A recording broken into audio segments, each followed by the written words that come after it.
What's going on, Port fans? Welcome back to another video on the channel, and today we're going to be previewing round 6. It's Port Adelaide versus Sydney this Easter Sunday at the SCG, 2:50 p.m. And what a game this has been built to be now. It's got nothing compared to what Port Hawks were last week, but it is a soothing sort of relief that we're going into this game with that win under our belt and a little bit more confidence, a little bit more spring in our step. And it's been a mighty week for Port Adelaide across gather round with a sensational win, and the Swans losing to Collingwood by 5 goals as well. It's an interesting week. It's a big week for both clubs. They're both 2 and 3. They're both next to each other on the ladder. They're both eyeing to get their seasons back on track. And yeah, it's one that I think that it's one that I'm very eager to see, because this is going to be a game that I feel like I should be more nervous about, but yet I'm quietly confident. It's one of those games where you could just see us winning a one-off game against Hawthorn and coming into it, and then we lose by 6-7 goals and never really look into it. Kind of like the prelim last year, the exact repeat. How we spontaneously bet Hawthorn in the semi-final and then went on to lose against the Swans, and then all of a sudden, here we are again. We're playing the Swans at the SCG after beating the Hawks. It's crazy how things line up, but to say the least, I think this game has less significance to it in terms of obviously a prelim's a prelim, but this game does have a bit of significance because a team losing here is 2 and 4 and pushing, whereas a team going 3 and 3 and your fixture starts to open up a bit. You're getting closer to your mid-season bye, and you start to get more confidence. So Port Adelaide, they need to win this game. It's cutthroat. Losing those games against Essendon and St Kilda have really hurt our season's start. So, we could have been 1 and 4. We didn't. We ended up cruising against the Hawks and beating them up, which was good. So now you got to repeat that, and that's the significance of this game. This is a repeat of last week. You've got to come into it with that ferocious attitude of we owe them one. You want a motivation. People have been talking up about how Port's motivation are only for the big games. This is a big game. This is Sunday, Easter Sunday. Families are going to be watching. People are going to be at the ground. People are supporting. This is a big game. This is revenge on a prelim. This is the bounce back. There's motivation for that. So, you want to come out with a ferocious attitude and an opportunity to, really make sure that you're implementing the style you want.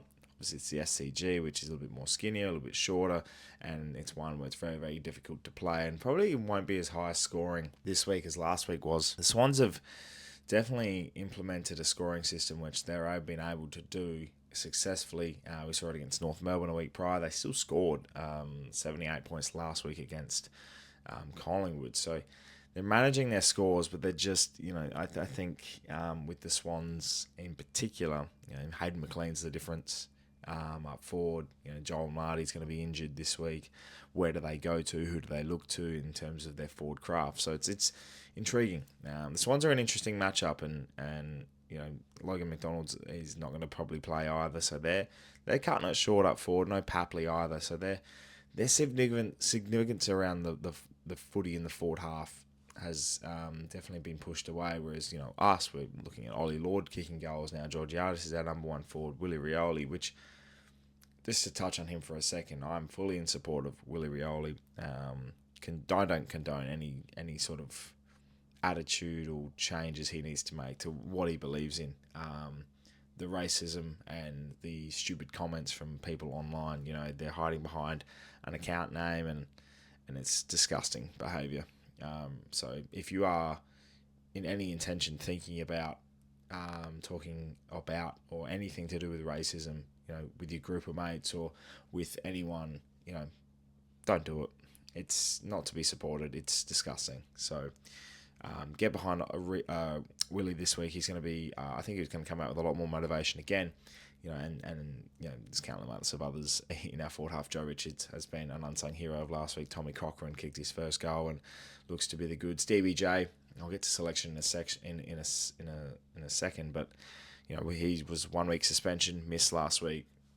Might slot straight back into the side. So it's intriguing to see how these matchups wear out. I think our defence probably helps them having a smaller forward line. I think last week the Hawks were, weren't able to stranglehold our defence. We were able to manipulate the ball movement quite well. And I think against the Swans outfit on a smaller ground, you have to do the same thing. I think you want to look at a lot more stoppages this week against the Swans. I know their midfield's awesome, but if they're ever gettable, the Swans are gettable now with their injuries and at the SCG. So it's going to be intriguing to say the least. But I'm very, very keen. I'm glad we got a 7-day break. We can keep pumping it up and we can keep, this is a massive focal point for us. And talk about what's going to happen again is Connor Rosie playing off the half-back line, Horn Francis in the middle, Butters. The ferocity in which they attacked the footy last week, each in their own individual way, needs to be the standard again this week. You can't have a drop-off after 1 week of good behaviour. You need to have a consistent run here, and I hope the lease on life is able to give that, because if you lose this game, you get into a position where you go to North, you play North at home. There's a whole bit of a different look in terms of what's going to happen. There's a showdown in and around the fixture as well. There is a lot of opportunity here for Port Adelaide to really hit the ground running for some momentum. So this is a very, very, very important game to win for Port, and very much interested to see how selection goes. Now, with selection, I don't think too much happens in terms of changes. The Magpies did not play on the weekend due to gather round. There was obviously the SANFL versus VFL game, which Jez McLennan played pretty well as well. Unfortunately, the South Australian team didn't win. But with Miles Bergman having a bursa issue in his knee and a lot of fluid build up, I think the 7-day break works in his favour.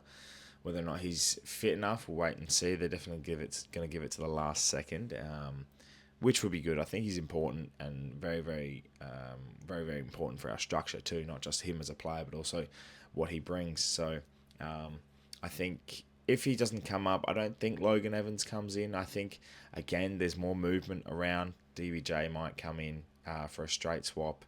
I think there's a lot of manipulation around. I think Joe Barry might be another opportunity to be the sub or miss out. Miles Bergman players, what I can see happening is DBJ comes in, Joe Barry out, Tommy Cochran sub.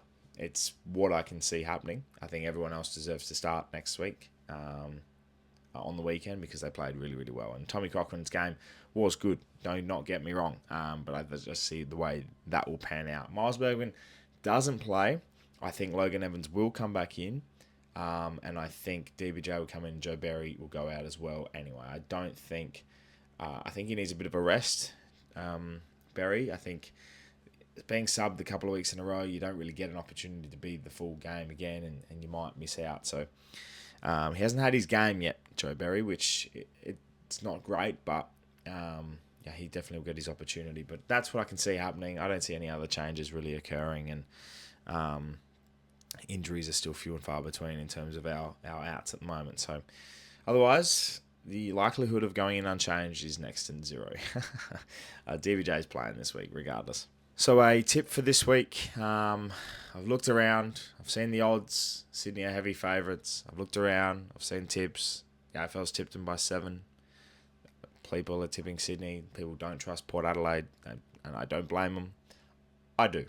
I believe that we will win. And that was chanted at the end of the last week's game too. So I believe that Port Adelaide will win this game. We'll win by 2 to 3 goals. I think if we can get our game going and momentum going and just keep the stoppage work in play and contestedly putting our pressure on and keep our pressure acts high, we'll win this game. I think we can break the Swans, and I'm quietly confident on that. Although I can also be wrong, and I can just see the opposite happening, and they'll keep us at a 5-6 goal length the whole day, and we'll never really look like an opportunity of winning. So who knows? We'll see. But I do think Dean Cox and his men are capable of turning one on, and I would still be scared of Sydney, even though they're 2-3. They've been in a situation where they have started a season poorly and bounced back. And I think they they have a good opportunity again being back at home. So we'll see how it pans out, but I am tipping Port Adelaide by 2 to 3 goals, and it's going to be a very, very interesting game of footy on Easter Sunday. Thank you so much for watching, Port fans and Swans fans if you watched as well. Everyone leave a comment below what you're thinking about this week's game. It's obviously a big game, and a good opportunity for Port to get more momentum in the season and see how they go. It's plenty to play for. It's Easter. I wish everyone the greatest of Easters this weekend. WrestleMania weekend if you're a wrestling fan. It's going to be outstanding, and I can't wait for another round of footy because I feel like I'm just recovering from gather rounds. So we'll see how it all goes. But thank you so much for watching. Subscribe to the channel if you are new for plenty more Port Adelaide and AFL content to come your way across the year. My name is Anthony, and as always, count the pair.